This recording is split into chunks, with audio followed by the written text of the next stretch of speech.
Reynaldo Buendia, maglalako ng isda. Pinatay ng NPA noong 3 ng Abril, taong 2008. Nandito na ako sa loob, tapos bigla na lang ako may narinig na putok, sunod na putok. Tapos yun pala yung asawa ko na nandiyan sa balkonahe namin, nakaupo. You won't give me what I can't bear. Take me out of the dark, my Lord. I don't wanna be there. Nagawa na sa aking asawa. Sana po makonsensya naman kayo sa ginawa ninyo dahil wala naman talaga siyang kasalanan o ano pa man. Oh, Jesus, I'm no longer in the cold. And yet, Paano haharapin ng mga naulila ang mga hinagpis na dulot ng CPP-NPA? Kasi dahil siya talaga naghanap buhay sa amin. Opo. Nagtitinda na siya ng isda. Pero hindi ko po malaman kung ano ang dahilan. Nagkaganon siya.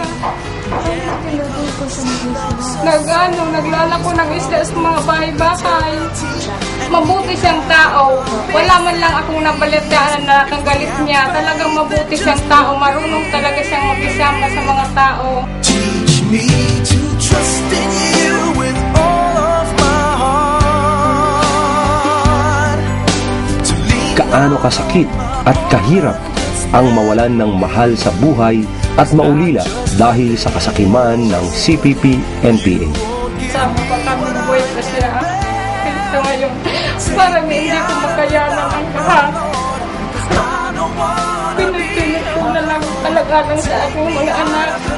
my Lord, I don't wanna be there. No, no, my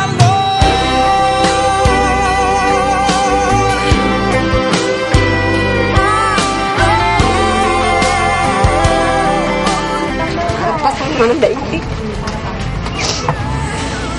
Wala naman akong may ng tulong.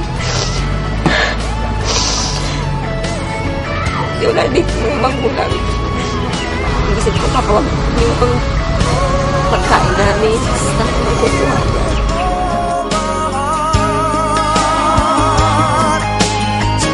not on my own understanding.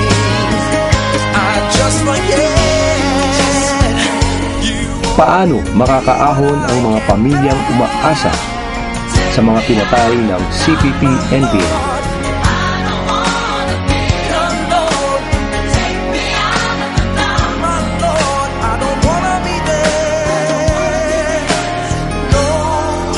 Ang CPP-NPA ang sanhi ng kahirapan ng mamamayang Pilipino.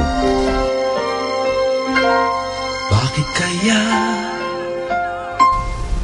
Ilang pamilya pa kaya ang mangungulila sa kanilang mga mahal sa buhay nahimukin pa, pilitin ka ng tadhana? 1,582 na hindi naman mga mandirigma ang pinatay ng CPP-NPA-NDF. Lumulutang nasasayang ang buhay mo at ang ibinubulong ng iyong puso.